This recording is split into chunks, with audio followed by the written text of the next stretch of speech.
8 ছেকেণ্ডমান আপোনালোকে উশাহটো এৰি থাকিব। এইটো অনুলোম বিলোম সৰ্বকালৰ সৰ্বসিদ্ধি প্ৰাণায়াম, প্ৰাণায়ামৰ ৰজা বুলি কোৱা হয়। প্ৰথম বাওঁ নাকেদি লৈ পেলাই আৰম্ভ কৰিম আৰু যেতিয়া আমি প্ৰাণায়ামটো শেষ কৰিম বাওঁ নাকেদি এৰি পেলাই আমি শেষ কৰিম। যদি আপুনি উশাহটো লওঁতে 3 ছেকেণ্ড লৈছে তেতিয়াহ'লে 6 ছেকেণ্ড আপুনি উশাহটো এৰি থাকিবলৈ চেষ্টা কৰক। আৰু যদি 5 ছেকেণ্ড উশাহটো টানি আছে তেতিয়াহ'লে এৰোতেনে আপোনালোকে 7 ছেকেণ্ড 8 ছেকেণ্ড যিমান পাৰে উশাহটো এৰি দিওঁতে দীঘলীয়া কৰিব।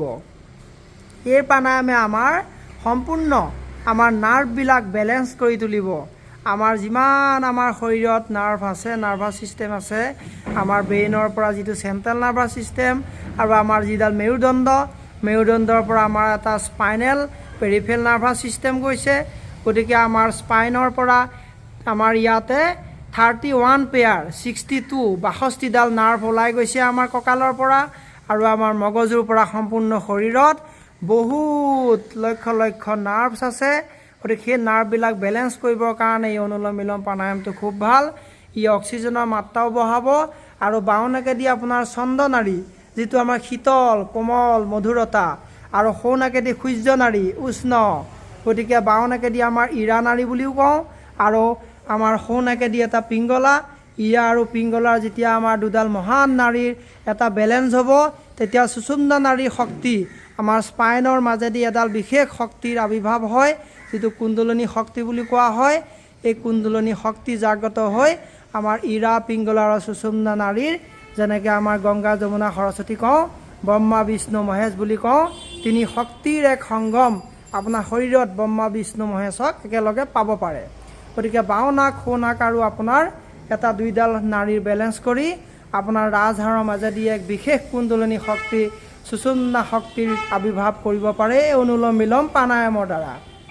গতিকে এই প্ৰাণায়াম আপোনাৰ খুবেই ভাল। ৰাতিপুৱা যদি আপোনালোকে সদায় 1 মিনিট 2 মিনিটকৈ লাহে লাহে কৰি 15 মিনিটলৈকে লৈ যাব পাৰে, কৰি থাকক আৰু 2 মিনিটমান কৰক লাহে লাহে, খুব ধ্যানত কৰক। আৰু আপোনাৰ এই প্ৰাণায়াম কৰি থাকোঁতে উশাহ নিশাহৰ ওপৰতে ধ্যান দিব, বাহিৰা কথা নহয়। আপুনি উশাহটো লৈ থাকোঁতে আপুনি মন দিয়ক বায়ুমণ্ডলৰ এই পঞ্চতত্বৰ যিটো শক্তিশালী বায়ু তত্ত্বটো মই মোৰ ভিতৰলৈকে ধাৰণ কৰিছোঁ। এই বিশ্বব্ৰহ্মাণ্ডৰ সকলোকে শক্তি দিয়া এক বিশেষ আমাৰ শক্তি, কাৰণ অক্সিজেন নহ'লে আমি জীয়াই নাথাকোঁ, বায়ু নহ'লে জীয়াই নাথাকোঁ। গতিকে যেতিয়া আপুনি দীঘলকৈ উশাহ লৈছে আপোনাৰ পজিটিভ বায়ুমণ্ডলৰ আপোনাৰ সুখ শান্তি আনন্দ আপোনাৰ ভিতৰত শক্তিটো সঞ্চাৰ কৰিব। আমাৰ যি প্ৰাণবায়ু, আমাৰ যি আত্মাৰ শক্তি, আমাৰ সম্পূৰ্ণ সাধনাটো ভাল হৈ যাব। আৰু উশাহটো এৰি দিওঁতে আপোনাৰ শৰীৰৰ পৰা বিষ বেদনা, আপোনাৰ থকান, ষ্ট্ৰেছ, এংজাইটি, চিন্তা ভাৱনা, সম্পূৰ্ণ আপোনাৰ বন্ধনবিলাক বাহিৰলৈকে এৰি দিয়ক। এইটো এক বিশেষ আপুনি ধ্যান দি কৰিলে এইটো এটা ৰাজযোগৰ ধ্যান হৈ যাব। আপুনি উশাহ লওঁতে খুব পজিটিভ ভাবক, আপুনি সুস্থ, মই সুস্থ হৈ আছোঁ, মই নিৰোগী, মই সম্পূৰ্ণ জীৱশ্ৰেষ্ঠ এক শক্তিশালী মানৱ, মই সম্পূৰ্ণ মনেৰে সুস্থ, শৰীৰে সুস্থ আৰু আধ্যাত্মিকভাৱে সুস্থ, মই কেতিয়াও বেমাৰত ভুগিব লগা নহয়। যিমানে আপুনি পজিটিভ কথাবিলাক আবাহন কৰিব সিমানে আপোনাৰ বেমাৰ নোহোৱাকৈ থাকিব। আপুনি সম্পূৰ্ণ ভগৱান পৰমাত্মাৰ ওচৰত সদায় শান্তিৰ পাত্ৰ হৈ থাকিব। আৰু উশাহটো এৰি দিওঁতে আপুনি সম্পূৰ্ণ থকান মেচুজ যিবিলাক কথাত আপোনাক আমনি কৰিছে চববিলাক পাহৰি এৰি দিয়ক। এনেকৈ আপুনি সম্পূৰ্ণ জীৱন একদম সুখ শান্তি আনন্দ প্ৰেম পবিত্ৰতা জ্ঞান শক্তিৰে ভৰপূৰ কৰি দিব পাৰিব।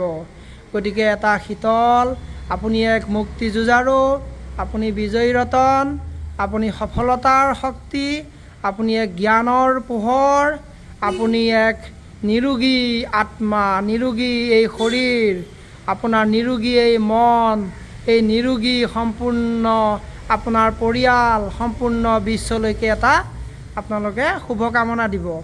আপুনি সকলোকে ধন্যবাদ ক'ব আৰু সকলোলৈকে এটা মনৰ পৰা শান্তি, সকলোৰে যাতে শান্তি হয়, বেমাৰ আজাৰ দূৰ হৈ যায়, বিশ্বৰ সকলো ব্যক্তিৰ কাৰণে এক শুভকামনা দিব, এক সদ্ভাৱনা ৰাখিব। কোনোবাই যদি বেয়াকৈও কয় আপুনি সদায় তেওঁক ভালকৈ ৰিপ্লাই দি সুন্দৰকৈ আপোনালোকে এই ধ্যানবিলাক কৰি যাব ব্যায়ামৰ মাধ্যমেদি খুব সুন্দৰ। এতিয়া লাহে লাহে আপোনালোকে বাওঁ নাকেদি এৰি লৈ পেলাই এই প্ৰাণায়ামটো শেষ কৰিব। বাওঁ নাকেদি এৰি পেলাই লাহে লাহে আপোনালোকে আকৌ হাত দুইখন মোহাৰি লওক। মোহাৰি হাতৰ তলুৱা গৰম কৰি লওক। হাতৰ তলুৱা গৰম কৰি লৈ চকুৰ ওপৰত দি লাহে লাহে চকুটো খুলি দিব। গতিকে অনুলোম বিলোম এই প্ৰাণায়ামৰ মাজেদি আপোনালোকৰ এক বিশেষ ধ্যান খুব সুন্দৰ।